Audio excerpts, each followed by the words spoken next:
Nosotros somos guerreros por naturaleza y como todos los peleadores mexicanos lo han demostrado en el ring, todos los mexicanos que tienen la genética nativa, así sea azteca, maya, siempre los van a dar lo mejor de ellos en el ring, en la jaula, donde sea, porque eso es parte de ser un guerrero. Lo enseñan a uno a ser guerrero en todos los aspectos de la palabra. Y somos guerreros. Solo traemos en la genética.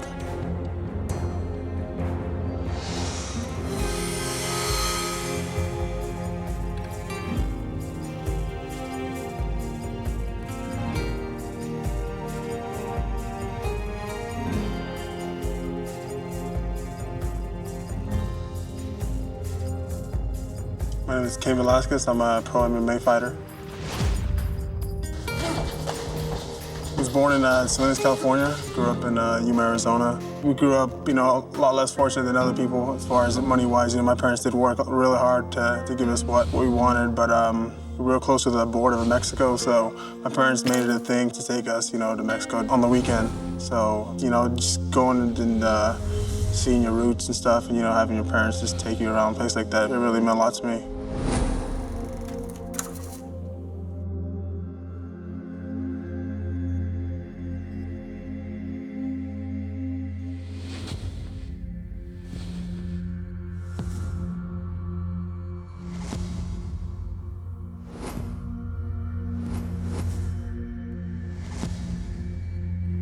Being in the fight game, you got to consider yourself a warrior. I mean, you're going out there and, something's going to happen. You get submitted.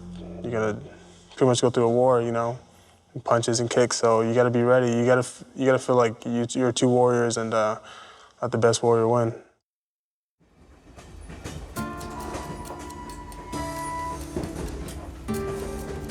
My name is Miguel Angel Torres. I'm the WC Bantamweight Champ of the world. We're in East Chicago, Indiana right now, right off of Michigan, next to the railroad tracks. This is where I come run. When I'm getting ready for a fight, I run through East Chicago and Hammond, and this is one of the areas that I run through. I believe the biggest heritage I draw from is my Mexican heritage, because that's how I was raised. I was raised in America, but I was raised with a Mexican culture. My mom and dad spoke Spanish every day at the house. My grandmother, she didn't speak English at all. My dad came to this country when he was 19. He spoke no English at all. To this day, we'll sit down and he'll talk to me in only Spanish. Eat Mexican food all the time. We couldn't watch English television. When I went to school when I was young, they sent me home because I didn't speak English. I had to learn English. So coming from a background like that, my dad worked since he was 5 years old. He would work. My mom had to work. Her dad died when she was 7, so she was working in laundromats and doing different odd jobs to help raise her 4 brothers and sisters, to help my grandmother out. She passed away, but when she was alive till she died, she spoke no English. So at that time in the community she lived in, she couldn't really get any job anywhere. She had no papers. So my mom had to grow up real quick. So I seen from their examples how to have hard work and dedication to what you're doing.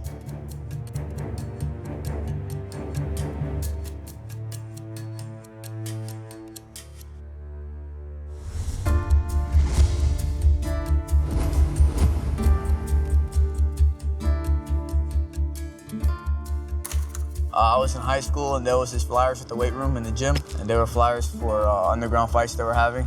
I seen the flyer and I told a buddy of mine that I wanted to get into some fights, and they thought I was kind of crazy, and I started doing it. They were helping me train for it, and I won my first 2 underground fights, and from there I started, I never looked back. And there I knew that's what I wanted to do the rest of my life.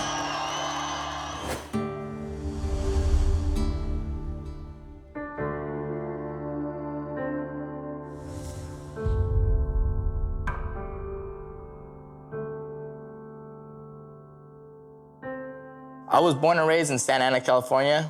It's a city in Orange County, not your stereotypical Orange County.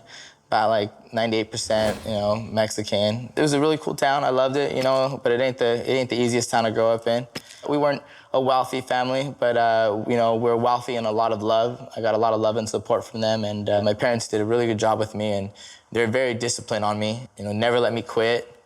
It felt like they never let me cry. I feel like my family was real tough. Like, not like, hey, we're tough people, but just like, there's no time for tears, We got to keep working, got to keep trucking, got to keep going forward. So, having me be disciplined and be committed to everything and And it was cool, it was rough at times, but you know, I have a great family and I love them to death. My dad was about 18 when he crossed over to the U.S. and he pretty much came over illegally. He walked the desert and he told me he got deported like 5 times and just kept coming back. And my mom was born in Fresno, California. She moved back to Mexico when she was 18, and her parents, you know, lived there until she was like 30-something. Came back and then pretty much met my dad in Arizona. He told me that he wanted to do this cage fighting. I wasn't too happy with the idea, but he decided that he wanted to do this. So, I mean, just things kept on rolling. This is what he wanted to do, and we were there for him. My dad, a lot of it's because of him, you know. All the stuff he sacrificed, you know, to keep us away from the fields here, to keep us in school. I always saw him struggle, you know, as far as the stuff he had to do as far as work. He never complained, he just, you know, went out and did his job, and that's what I get my work ethic from. When I go out and train, I don't, you know, complain about it to nobody. I go out and just do my thing, just train, just like he was doing out here in the fields. Pues sí me pongo, estoy nervioso, pero sé que va a ganar. Tiene algo especial él que no lo puedo explicar. Es algo muy fuerte que tiene y es muy bueno para pelear. Porque no cualquiera es un peleador, porque tiene que tener ese corazón para eso. Only thing I tell him is don't get hit in the face. And I'm just glad that I'm part of his life right now and hoping that I'll be there to see his triumph. I think when my mom sees the fights and she gets really emotional, I just don't think she wants anything bad to happen to me. You know, I tell her that one day I'm gonna, you know, take those bad beatings in there, and just to be prepared for it, because I don't think I'm always gonna, you know, I don't think you're gonna win every fight. And I tell her just to be ready, you know, because even though I'm gonna get beat up in there, I'm gonna be okay. You know, nothing bad's gonna happen to me, so I'll be fine. Pride that I feel, you know, being a fighter and going into a fight, it goes back to, you know, being Mexican and just that we have a, you know, reputation to uphold, and we're just that type of fighter that will keep constantly being in a lot of action, just, you know, tough guys, and that's the whole thing in my fight game. You know, being a tough guy and, you know, just being really proud of, you know, who's been there before me and, you know, just upholding the, you know, the Mexican fighter. Lateral, lateral. Eso, pap. Hay uno más. Eso. Finish, Bobby. Finish, Bobby. Here comes the right hand. Let's go. Yes. Nice. Mexican-American guys, they bring a lot of heart, a lot of action, and a fight, you know? Boxing used to be fighting, and then it evolved into boxing because guys are trying to outpoint someone, you know? But Mexican-Americans, or just Mexicans in general, they just fight. And I don't know what it is about them, but for some reason it's in our blood, and there's no quit, you know? And I think we'd rather get knocked out than go to a decision and just try to survive. I think some people would rather survive than get knocked out, and I'd rather get knocked out, you know, in the process. You know, Gil, like you said, it is kind of the Mexican-style fighting, which goes back to boxing, too, which is typically, it's just that pride, the tough, they never quit. They're willing to go out there and trade you punch for punch. And you look at Gil, and he has that same style of fighting, where he'll go out there and trade punch for punch, and he never quits. He doesn't care if he hits you. If you hit him, he's just about there to break you. And like you look back at the top Mexican boxers, a lot of them have that exact same style. What makes Mexican fighters great, I believe our heart is the biggest thing for us. You know, I don't know if it's something in our blood or our upbringing or what, but we don't give up. You know, we'll fight to the end. One of the core concepts and one of the reasons these guys are so tough is they got nothing. They're living in dirt farms. They don't have anything, but they'll fight. They'll always fight. And the same thing, you go to Mexico and try to squat on someone's land, they'll come out and kick your ass. That's all they got. You know, face a Mexican fighter, you know he'll be right in your nose, chin to chin, and be slugging it with you.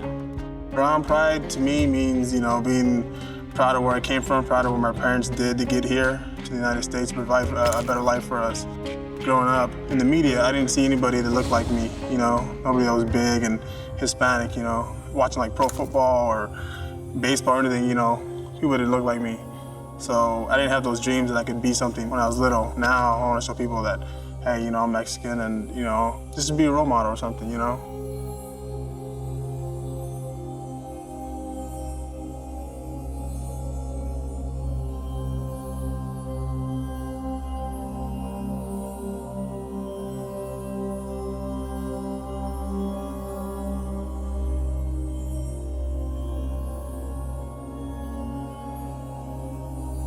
Yo pienso que los mexicanos que tienen sangre azteca son más peligrosos que otros peleadores en el mundo porque tenemos un sangre que nunca nos falla. Esta sangre tiene mucho poder, vamos a pelear hasta el final.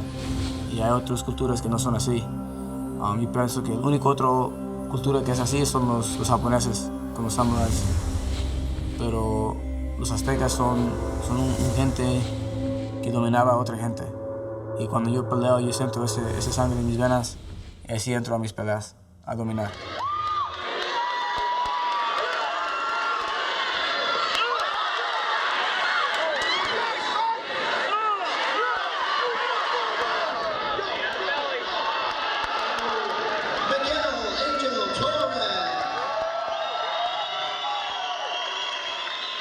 Growing up in Chicago was kind of crazy, man. A lot of gangs, a lot of drugs, a lot of poverty. This city was built because of the steel mills. So in the early 30s, 40s, and 50s, it was real booming. The peak hit the 70s and 80s, and once the 90s hit, mills started going out of business.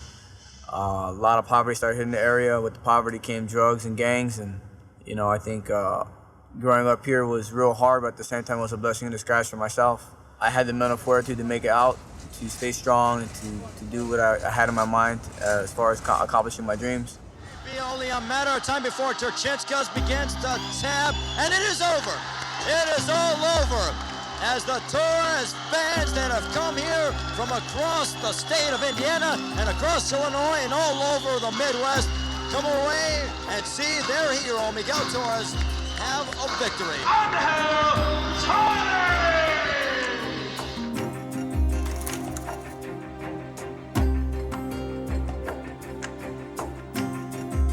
I was never a vicious kid or never a mean kid. I challenged all my cousins. I mean, my cousins would always wrestle me and beat me up. So, I mean, me and my friends would go and open the garage and we'd body box each other, We'd do UFC in the front yard and try to wrestle each other and I'd always try to beat everyone, But I was never looking for some guy who wanted to fight, I mean, if I had to, I'd fight. But I was never a bully. I never was violent. I always liked the feeling of a one-on-one challenge. I did love that since I was a kid. And when I did start wrestling and felt the glory of one-on-one challenge and the high you get from just being the reason why you won and the only reason why you won and the only reason why you lost. It's awesome. My dad's my biggest fan. He watches my fights like constantly. He'll replay. He makes my mom crazy. He watched some of my fights for like one day, 50 times. He'll just keep rewinding and just see everything that I did, how many times I hit the guy. He'll count everything. Mirar box y a Caín también le gustaba eso, estar mirando peleas de box y de lucha y todo eso. Él estaba muy chico, pues muy niño. Y imitaba esas, cada vez que miraba peleas se volvía como loco imitando y era lo único que quería hacer. When I first realized I could fight, my dad got us boxing gloves when we were little and we kind of go at it in the living room. And I don't know, I just liked it. I wanted to be a boxer, I wanted to fight. In high school and stuff like that, I've always had the chance to go party or, to go practice or stuff like that. I always made the right choice. I've always practiced. And yeah, there was always attraction for me to go into gangs. Growing up around it, it just seemed like it was cool, I guess you just didn't really have a reason, but you always saw people that were your age going into gangs. I think the thing that got me out of it, or that didn't attract me to it, was the sports. I started playing sports and I loved it. Run!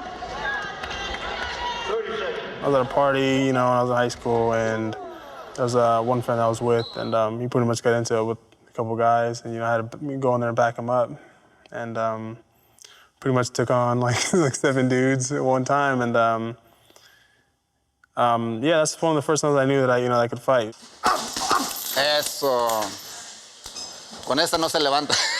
Mi nombre es Huitzilin. En el idioma azteca quiere decir colibrí. Eso, ahí mira la distancia perfecta.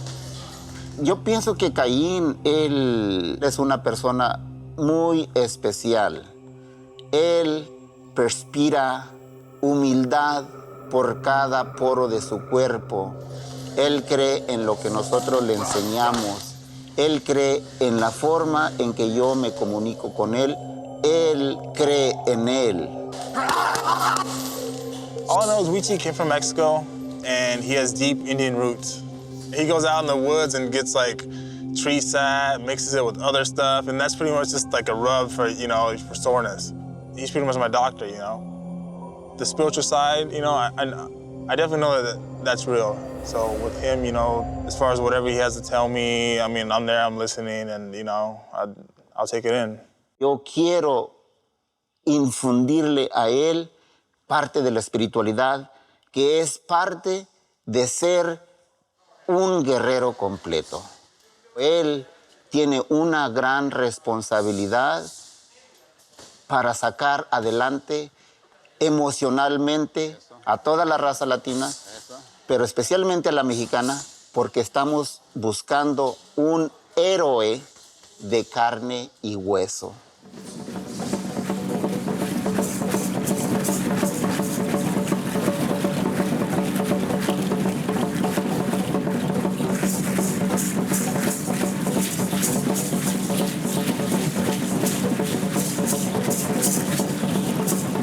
El arte guerrero, la icamayao, en esos tiempos antes de la llegada de los españoles, era parte de las enseñanzas en la escuela. La danza azteca, al igual que la capoeira, encierra pasos de las artes marciales que se llamaba la icamayao.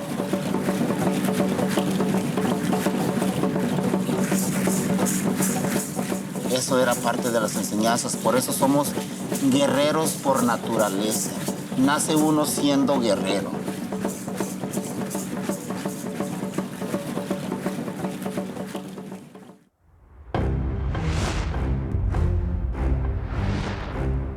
Yo pienso que los mexicanos tienen la sangre muy caliente y todo el tiempo quieren pelear. Todo el tiempo traen el ánimo y el gusto para entrar a una jaula o un ring o un cage o lo que sea y dar todo. Y eso es algo que yo pienso con mi corazón y pues con toda la sangre mexicana que tengo, que cuando yo entro a pelear, que yo ando representando a México, yo pienso que todos los peleadores mexicanos que todo el tiempo le dan para adelante, como yo, Miguel Ángel Torres, Cain Velázquez, Gilbert Meléndez, todos esos peleadores pelean con la sangre mexicana y es algo que para los otros es la comenzada de la revolución otra vez. Somos los mexicanos primeros, como yo. Yo pienso que tengo sangre de Pancho Villa y Emiliano Zapata corriendo en las venas mías y por eso nunca le doy para atrás, todo el tiempo le doy para adelante y pues eso para mí es lo que es un peleador mexicano.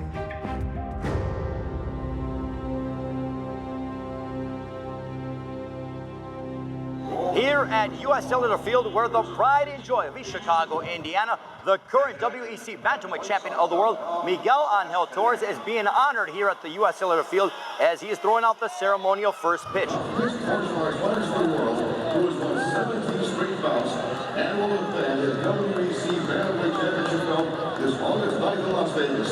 Please give a warm White Sox welcome to Miguel Ángel Torres.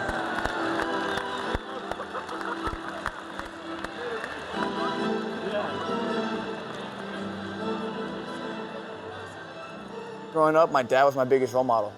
My dad worked so hard. I would rarely see my dad, and when I see him, he would take me to play soccer. When he was off, it was Saturday, Sunday night, it was boxing.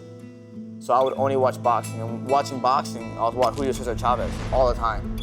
And my dad, he loved that man. Because at that time, when he was a champ, he was the epitome of Mexican boxing. The Mexican liver punch, he would go into wars. And that's where I derived that fight drive that I come from. So going into fighting, I wanted him to look at me and all the hard work that he put into my education and my upbringing was gonna pay off. And now that I'm fighting, now that I'm world champ, I could see the happiness in his eyes. I could see that same look when he watches my fights. He has that same look that he had when he watched Chavez when I was younger. Julio Cesar Chavez, growing up, me and my dad would watch him. That's something real special to me. Every time we'd come on, we'd make it a thing to watch him and just seeing how he did. My dad used to always take me to watch boxing, so I always liked fighting. I was always intrigued by it. I remember my first UFC was Dan Severn versus Royce Gracie. That was the finals. I believe that was UFC 4. You know, and that's what got me pumped on wrestling. Seeing that Dan Severn was the second best fighter to me in the world. You know, that wrestling is superior and always wins in a fight. So I was all gung-ho about becoming a wrestler in high school. So you could put someone on their back, slam them, and punch them out. You know, this is the best fighting style out there. So that's why I pursued wrestling. And you know, during those years, of course, MMA evolved, and I stuck with it and watched it a lot, and started seeing wrestlers who could punch. And it was something I was always interested in and wanted to try, you know, to tap into it. But it was nothing I was like ready to pursue a career for. My brother wrestled in junior high, and he was about 2 years older than I was. And you know, I wanted to be, you know, in the sport. Like after school, you know, I was free, so I pretty much did that, did wrestling, and you know, just turned out that I loved it.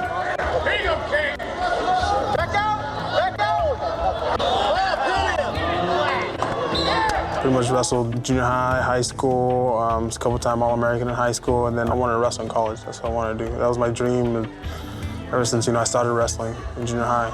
So I pretty much did it on my own. And, you know, I got 4 rides, Arizona State University. I was a 2-time All-American there for them.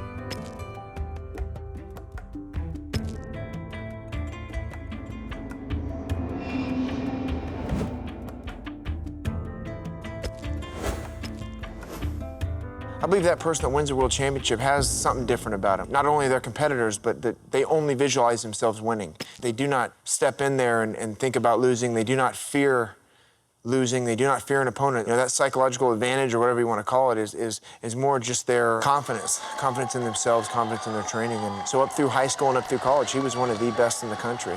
And now he's taken that, and now he's going to be the best in the world.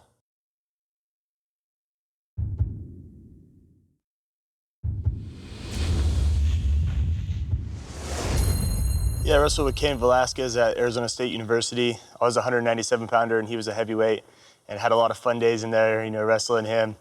He's a beast, that's all I can say. You know, he has a tireless work ethic. He's always going and putting in the work that needs to be done. And if he's not number one, you know, that's his mindset. If he's not number one, he doesn't want anything else. And so, you know, you get in there and get a takedown on him, he'd make sure he got that back plus more. He'd come at you, you know, with the forearms flying and everything. So he's a great competitor, tireless work ethic, and a great guy. Just as far as school stuff, I mean, I could always see that I was slower than everybody else as far as getting my work done on time. The quality of work that I did wasn't as good as other people's. It wasn't easy for me. The practices and, you know, the wrestling part, that was easy. I spent a lot of time with it, you know, working with tutors and training. I didn't have much of a social life, I guess you would say.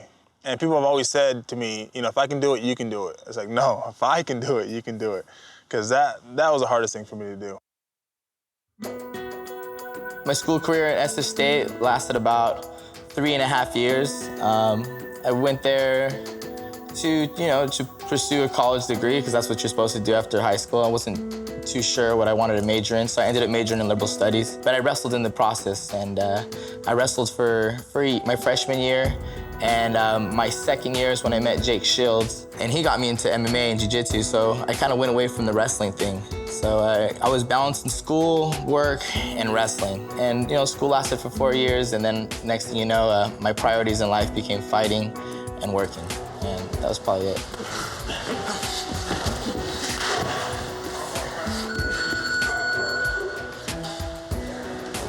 I met Gilbert Melendez about 8 years ago when I first moved to San Francisco. I was wrestling at San Francisco State. He was also wrestling there. And you know, back then I'd had a few fights. I was a professional fighter, but, you know, lower level pro. And I was telling the guys at the gym about it. And I don't think they really knew anything about it. And none of them really wanted to train. But Gil's the only guy that took me up on the offer. So I brought him over to the gym and showed him what it was about. You know, beat him up, showed him there's a lot more to fighting than wrestling. And again, he became hooked. Started following me around to training every day, and slowly started fighting professionally. It wasn't easy, you know, trying to pay for rent and gas and school and just to survive. And when I went to Cesar Gracie, he was gracious enough to let me train for free. But, you know, Jake brought me in there and said, "This guy's gonna be a fighter, so, you know, cut him some slack, Cesar." And I was like, "I'm gonna be a fighter? What are you talking about? I just came here to train." So he brought me in there, and it was rough. You know, it was one of those things where we just, you know, we made day by day and just try to get your training in. But fortunately, I was a young guy with not much responsibility besides paying my rent.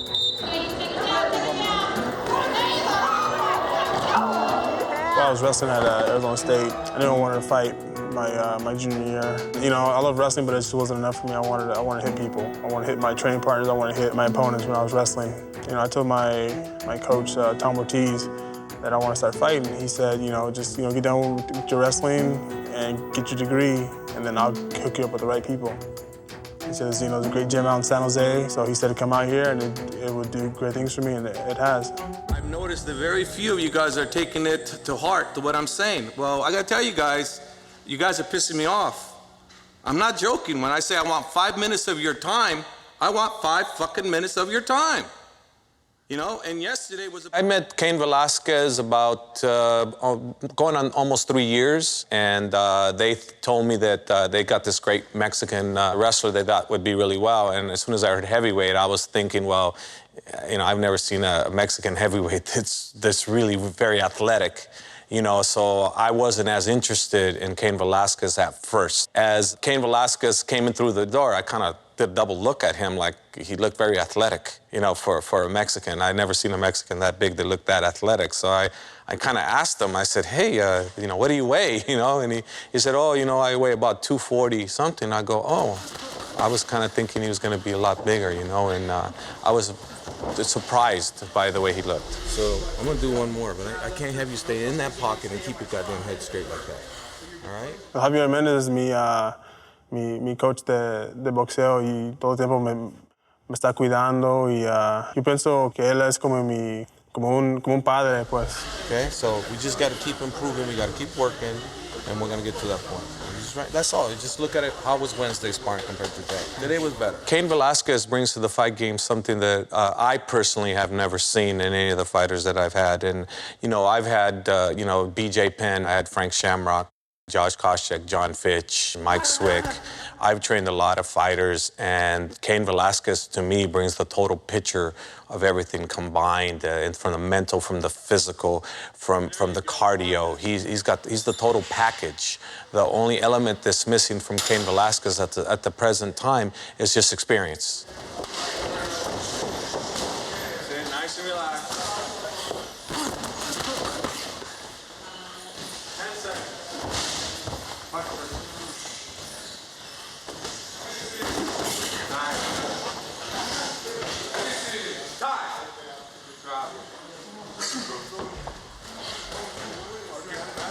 The experience of coming to AK and training here, it's pretty much, building my own game. The coaches that we have, I believe, are, the best coaches in the world. Came in here just a wrestler, and, they built me to a premier MMA fighter. Respect the right hand. Throw that right hand, let's go. Body. Break, come on, let's go.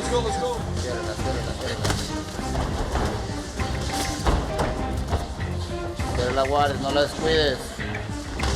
Más por tu derecha. Show up for the right hand. Don't let that right hand land. Cubre un poquito más porque mira, todavía estás haciendo abrir la guardia. No. Cerradito. Eso.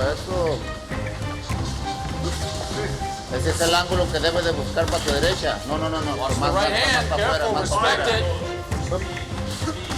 Luego en el cuerpo, allí cuando estás golpeando el cuerpo, luego lo único que tienes es cargarte para que no te quedes a la derecha. Porque si estás atacando que así, quedas abierto para la derecha. Cain doesn't fight like anybody else. He has a lightweight's pace. He's always in your face, and every time he hits you, it hurts.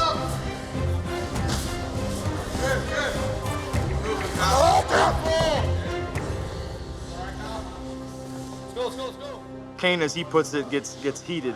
He can get mad at any point. It's not like he's trying to kill me, but he turns it on. I met Cain Velasquez about 2 years ago when he came into AK. He was very quiet, and I think for the first 2 weeks I didn't even think he spoke English because he didn't say a word. But then he started talking, and we started seeing him train, and he's awesome. He trains really hard, and he's very dedicated. Cain Velasquez is great when he came here because he was the only guy, when he came, he became the guy that was the only guy that talked less than I did.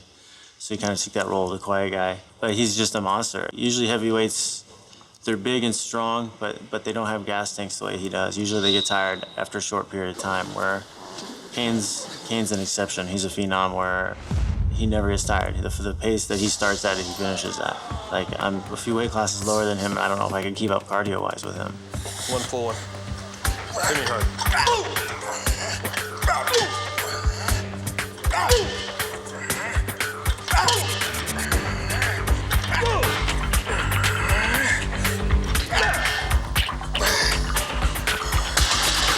Good. Oh, welcome back. Good set. I think the biggest thing that makes Kane a good fighter is his work ethic, his ability to push himself, you know, trying to better himself all the time. He's never satisfied with any performance. You know, when he first got here, Javier would just tell him to get on the bag and kick it 1,000 times. And he would. He'd go there and he'd kick it 1,000 times. He's just that kind of guy who get into his head, and if he needs to work on one thing, he'll work on that one thing until he gets it.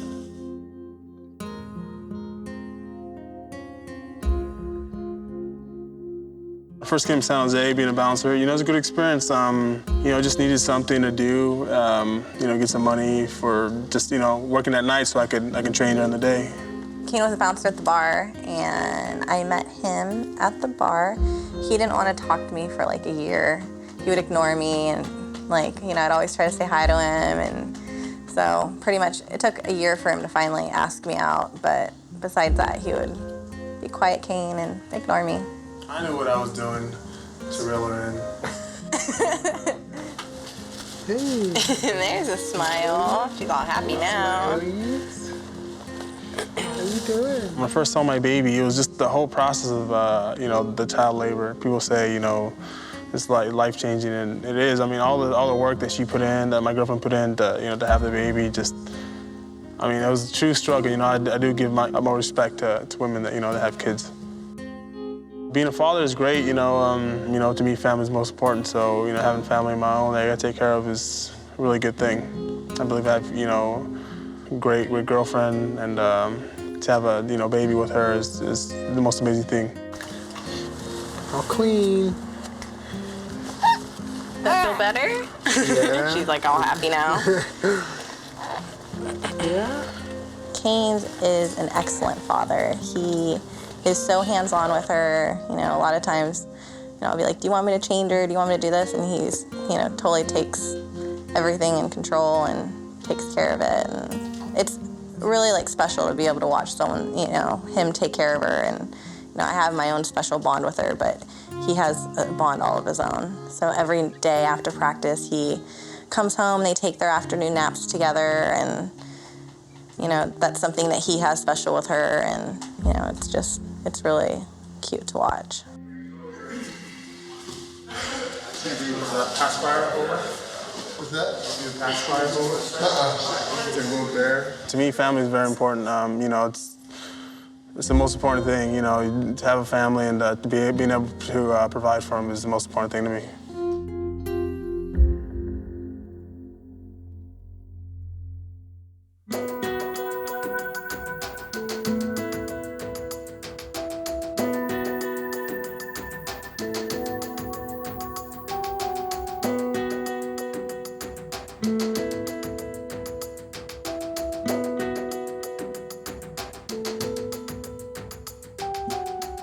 I built this place to have the best training for myself and my teammates. And I am teaching a couple young fighters that are trying to come up in the game, and, you know, I'm trying to help them not make the same mistakes I did. You know, Jay kind of did that for me, so it's important for me to help these guys and to help them get better in the game and to do it right. And I believe if I help them get better, they're just gonna get better, and they're just gonna make me a better fighter.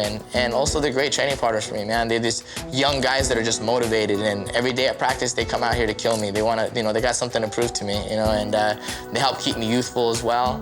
And I try to be the wise big brother, you know, and guide them through it. And to me, they do just as much for me as I do for them. Come more. So what I do is out here, I push down, pull out, arm up, pull, take the back. All right, you guys work that one for a second right there. Before I moved up to 155s, I stayed at 145s, you know, trying to become the #1 45-pounder in the world. And and I was racking guys up, and there was a guy by the name of Pequeño who wouldn't fight me, who at the time was #1 in the world, and he eventually moved up the weight class, so I was crowned the champion of the #1 145-pound in the world. And you know, I beat guys like Ruben Asado, Hiroki Takaya, and you know, Stephen Bozo Pauling, Yumatu, tough guys out there. So you know, once that was done, I realized, hey man, the only weight class that they're recognizing in the U.S. or internationally is 155s, 170s, 185s, 205s, and heavyweight. So I said, all right, let's make the move up. So I bulked up and you know, got as high as #2 at 155s, but you know, still trying to, you know, think it's still in the top 10.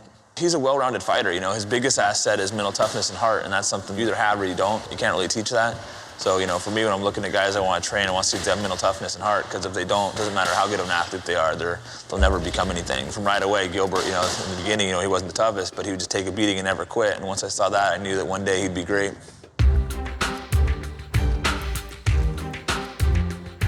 Today is July 3rd, 2009, and that will make me 6 weeks out. You got to peak out perfectly, so it's time to start pushing it. Start off my week with some hard sparring, you know, like 6, 7, 5-minute rounds of sparring, Muay Thai, all padded up, and just drilling some takedowns, some pads, and then a nice hard run. And Tuesday I go to Jake Shields in Berkeley, and over there, I mean, that says enough. Jake Shields on my back, beating me up all day. Good workout partners there, and then, you know, lift at night, and do stand-up at night. And Wednesday, I trained hard too, but Thursday I went to Stockton, trained with Nathan Diaz. Just got done with that, and then Friday, the week is over. My lungs aren't tired, my body's tired, you know? Like, I feel like my lungs are fine, I can talk, I'm not huffing and puffing, like my muscles are though. As of Saturday, I'm 6 weeks out. I'm way ahead of schedule, and by fight time, I'll be ready. I never really heard anyone in MMA say he's a Mexican-style fighter, but maybe you'll start hearing that in a couple years, because, you know, boxing, you see it all the time, and I think most people that follow boxing know what you mean when you say he fights like a Mexican. And I think Gil pretty much fights like, you know, obviously he has his own MMA style, but it is kind of that same style. It's just that tough, in-your-face, never quits, never backs down. You know, we come from very little, so we're used to standing there and fighting. And when you add that to mixed martial arts, and you add that to, you know, the ability to achieve your dreams in 1 night or 2 nights or 5 years, you just tap into something special. Guys like Gilbert Melendez, who I watched him grow up as a teenager. You know, he's a wild-haired, crazy short teenager. But he's grown into a kick-ass man. And when you see him fight, you know, you get what a Mexican fighter is. He doesn't back up. He doesn't, you know, he's not scoring points. He's out there to kick your ass. And that to me was just what, you know, what being Mexican was about. You know, we come from very little, but we bring a lot. My old coach told me, break them and take them. You know, I learned that in high school, break them and take them. So you try to break them, you keep pushing, you keep pushing, you keep pushing, and you feel like, okay, they stopped moving, you know, and they gave up, you know, it's a scramble. And when I feel them stop moving, I want to stop moving as well. But I'm like, this is the time to keep going. And I try to just push and then push and push, and that's when I try to go for the kill. You know, obviously sometimes there's sprints and you have to sit back and wait for that moment, but there's that moment where you feel them, you broke them. It's different for everybody, you know, but you can just feel it. You just see it in their eyes, or you feel it in their push, that it's gone, and you're like, it's time to go for the kill.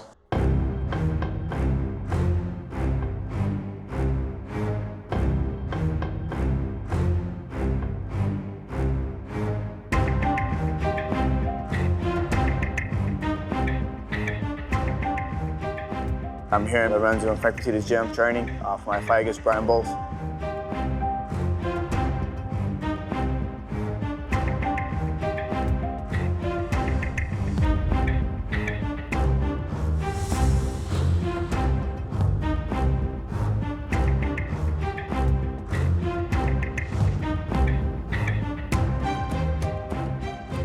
Put him up, let's go. Big body punch. Big body punch. Rip the body. That's it. Again, rip it like that. Again. One more. Beautiful. Very good. I'm 5 weeks out from fighting Brian Bowles. I could fight a 5-round fight tomorrow if I had to. I'm 150 right now. I'm on with weight. My cardio's there. It's just a matter of just being sharp. You know, I stay in shape all year round. When I started getting ready for a fight, I just fine-tuned my tools. And right now, that's what I'm doing. I'm sharpening my tools. I'm working on little details in my game to make my game a little bit more dangerous. I'm just adding tricks to my repertoire. I think Brian Moses is a tough opponent. He has a great ground game. He has good stand-up. The thing with Brian, I think that I dominate the most in is my experience. I fought a ton of guys like Brian Bowles, guys that have his same attributes and his same skills. I know he comes from a great gym. Forrest Griffin came from that gym. He's young, he's very eager, he's very hungry. But I think what he doesn't understand is what I bring to the table. You know, he thinks that the worst that I've been in is gonna be bad on my body. And it's actually good for me because I know I can go there, I know I can get hit and it not faze me. I know I can take the fight to the ground. I know I can hit guys and hurt guys. And now that I'm training with Mark Delagrati and these different boxing coaches, I know that I'm gonna be smarter in there. I'm not gonna go out there and look for a war. I'm gonna go out there and look to be smart. And I think Brian's gonna be surprised when I go out there and I knock him out.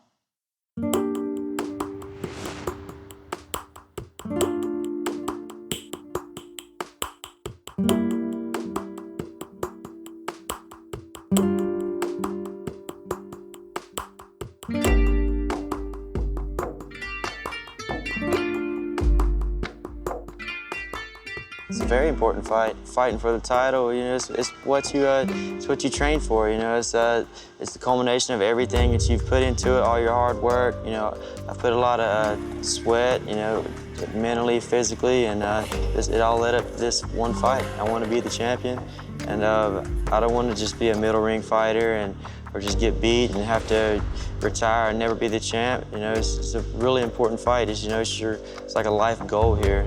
You know, and it's all come up, you know, in 4 weeks. You know, for me, having the WC bantamweight title, it's not a real big thing. It's just a label for me. I have this title, and for me, it's just a target on my back. You know, for me, it puts me in a high-profile status for guys that want to come and knock me down, and I like that. You know, I like having that pressure on my shoulders to where guys always want to come after me. It makes me train hard. It makes me want to do better. It makes me want to grow as a fighter. For me, I don't fight just to go out and say to a club that I'm a fighter or to tell people this is what I do for a living. You know, I do this as a lifestyle. I do this every day. When I'm not training for a fight, I'm training other fighters. I'm learning more things. I'm doing things to make myself better. This is what I want to do for the rest of my life. When I'm done fighting, I'm going to train fighters.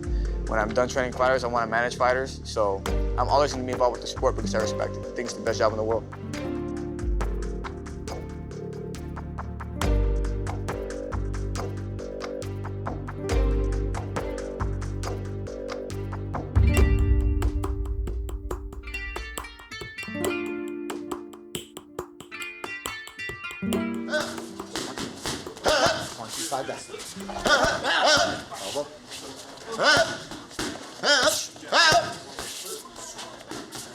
That's where the fake comes in, okay. Right there. Miguel Torres is an amazing champion because of his drive. You know, his ability to never stop, to just bring the fight. You know, he's truly what they would call in the dogfighting world a game-bred fighter. You know, he's got fighting in his blood. You know, he's of Latino descent. He's Mexican, and he likes to throw down. You know, what I'm trying to do now with him is I'm trying to polish some of the other attributes of him, his timing and his ability to feint and his ability to outwit his opponents. I work smarter, not harder, is what I'm trying to tell him to do. Out. Now we're re-engaging. Then you go.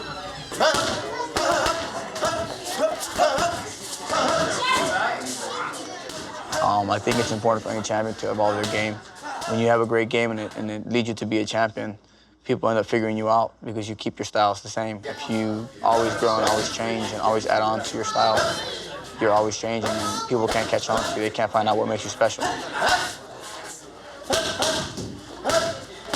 I mean it when I say that I truly enjoy working with Miguel. You know, it's not work to me. You know, a lot of these guys, you know, you got to rub their ass, you got to tell them they look great. It's work. You know, it's a lot of work to train a fighter and to coax and motivate a fighter. You know, Miguel is he's a breeze to train. You know, you can't get him out of the gym.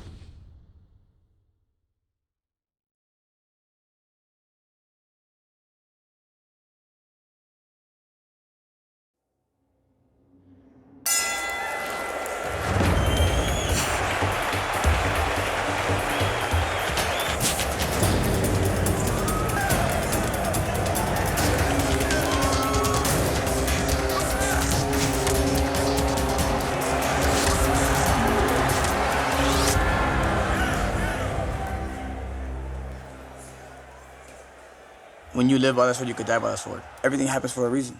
I got caught. A lot of fighters get caught. It's just one of those situations that it was a moment in time where it was a perfect punch. It was in the right spot, and it was his time. And now it's time for me to redevelop myself and come back better.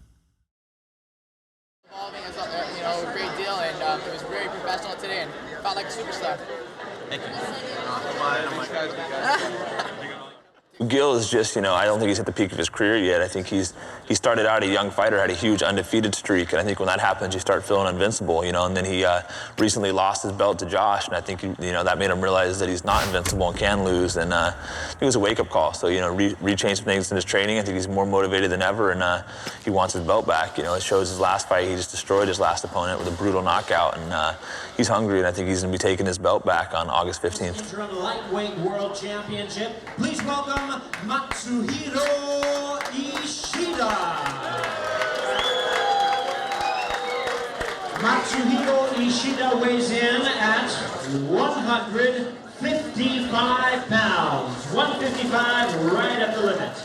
Please welcome one of MMA's top world ranked lightweights. He is the strongest world lightweight champion, Gilbert This fight is just means everything to my career, and it's a big gamble, it's a big risk, and it's what makes fighting great. I got the risk of losing again or the risk of glory. Gilbert Melendez weighs in at 155 pounds. Same the Endless Warrior Matsuhiro Ishida versus Gilbert Emilio Melendez.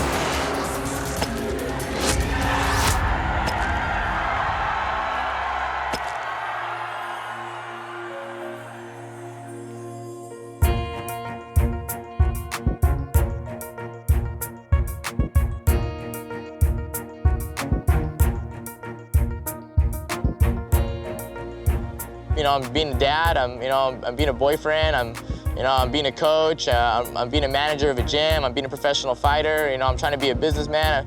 I'm honestly coming for the #1 spot. I really think I can do it as long as I keep on track and training like I'm doing.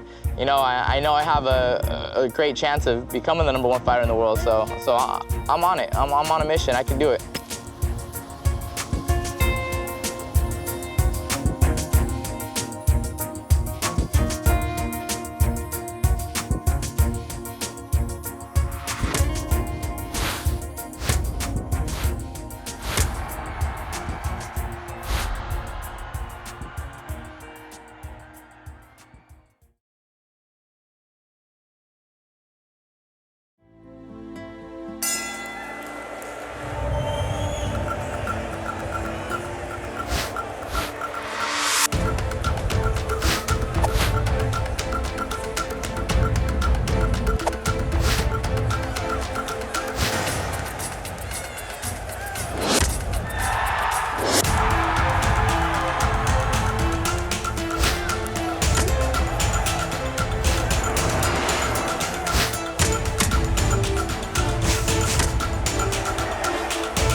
Fighting Czech Congo in Germany was a good experience. He's a top 10 fighter. He's one of the best out there in the UFC right now. Getting a win against him, was a good thing. But, I wasn't happy with my performance at all as far as, the stuff on my feet. He caught me with a couple clean shots. I kind of froze out there. I didn't, do what I was supposed to on my feet. It looked bad on me for sure. Even when he won, he was pretty much upset with winning, even if the guy wasn't demolished, He wants to be perfect. He strives to be perfect. You don't train to put mediocre out there, you train to put forth your best effort. Now that we already passed the test of Czech Congo, which I thought was a real tough test for us, and I was very concerned because I knew how dangerous of a striker Czech was. For me now, it doesn't matter. We passed the stage of where, you know, I thought it was a little dangerous, and to me, Czech Congo was that. Now for me, anybody we fight from this point forward, to me, is no different than a Czech Congo. We just have to, you know, adjust our style to what particular fighter we're fighting.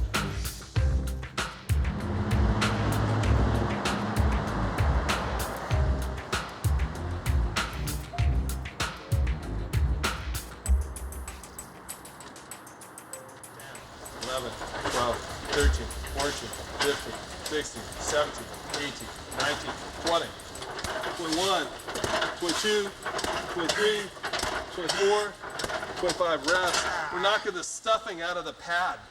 Before I came to Joe, you know, I could feel my power, just, it wasn't there. This is Kane's first workout since the Czech Congo fight. So we got to go easy right now and make sure he doesn't get injured.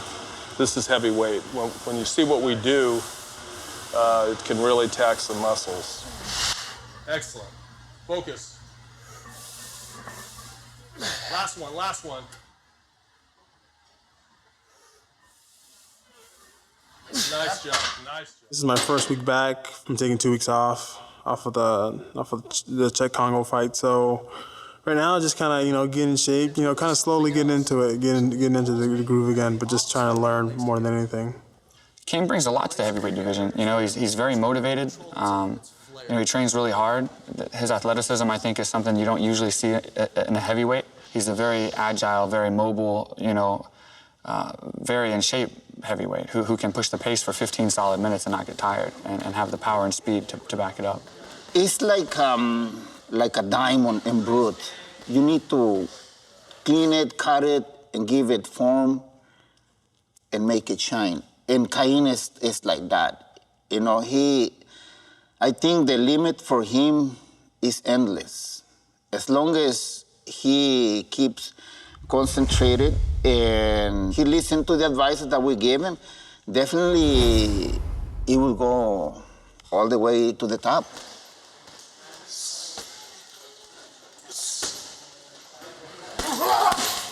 I see my opponent, he's trying to take some away from me. I'm not gonna let that happen, you know, whether it be in the street or, you know, in a cage, it's the same thing, you know. I'm gonna put him through hell. I'm not gonna let him, you know, take anything easy. I mean, I want my life to be better, and he's gonna take that away from me. I'm not gonna let that happen.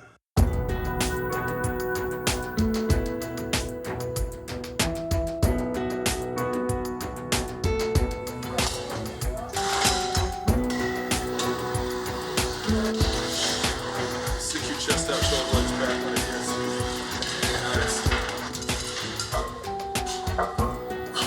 I'm not always trying to work on just one thing in the gym.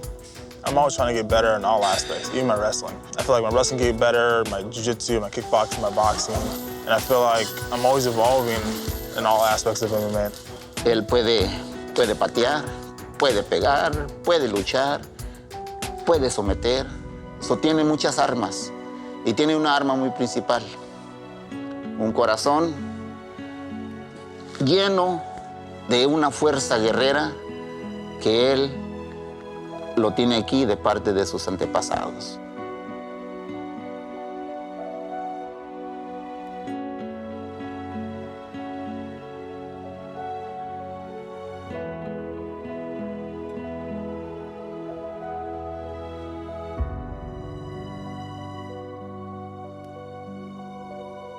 There's nothing really that I want to prove, you know, but just getting into the sport, I want to be the best. You know, I want to be a champion. And that's the whole reason I got into the sport. Not to prove anything to anybody, you know. I'm just gonna go out and, you know, train hard and, you know, fight hard. As far as people noticing me, I know that I'm being noticed more, but, you know, it's not me. I'm not really into this for the fame, but, you know, it's part of the territory.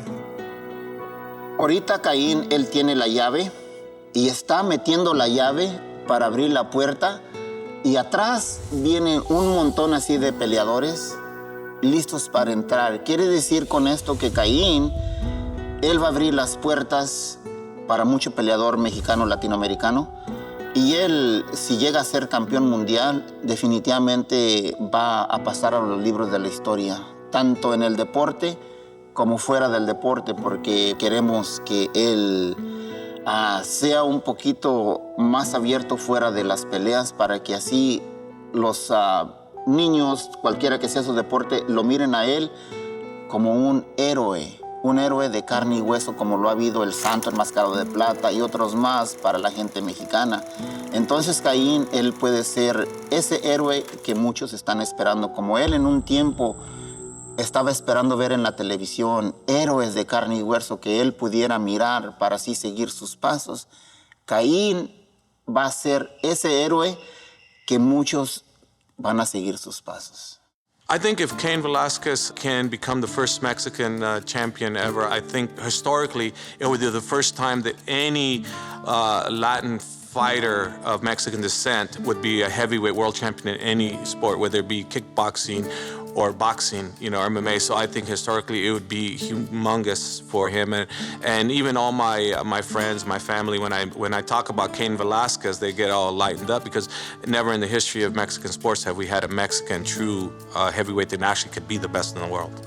To see Cain Velasquez fight for the heavyweight title, I think it means a lot to all the Mexican people, and it would be huge if he won, man. If he beat someone like Brock Lesnar or anyone out there, it'd be huge, and I believe, it would be great for all Mexican fighters, and all the fans will start checking it out more and hearing that there's a Mexican champ, and I think it'd be great for Mexican fighters and for the sport. Feel like a champion? All right, good. Let's go. Ready?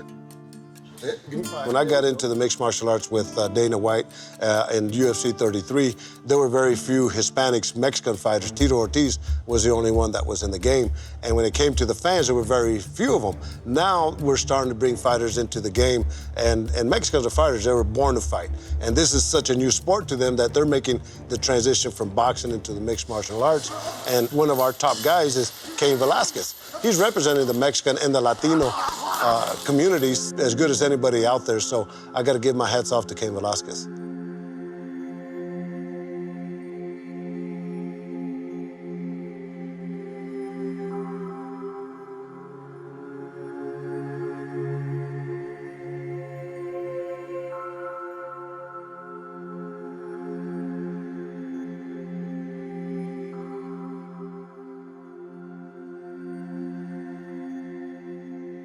Ahorita no lo para ni un tren. Él cree en que todos los obstáculos que están en el camino, se llamaba Lesnar, Carwin, Nogueira, cualquiera de esos, él iba a hacerlo a un lado. Porque todo empieza aquí, en la mente. Esto me lo enseñaron mis antepasados, que todo es posible, todo se puede. It's the best feeling in the world to know all the whole hard work I put in. It's, I have the opportunity now to be where I want to be at. And that, not just for me, for my family, for all the stuff that they did to raise us, and just for the Mexican people. I think the Mexican people need a heavyweight champion. I've always said, every fight is the most important fight of my life, but this is the fight. This is the fight that everybody wants. Everybody wants a title shot. Everybody wants to be the champion. Everything that I have, pretty much I'm gonna leave it out there in that octagon.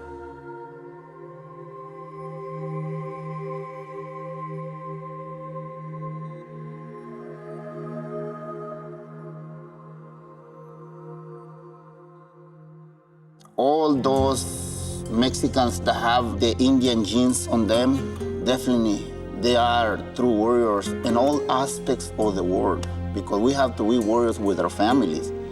We have to take care of our family. We have to respect our women, and that is part of the teachings. So when it comes to battle, to fighting, they say this brown color, don't run. So we are gonna be there in front. You can see all those fighters, they never run.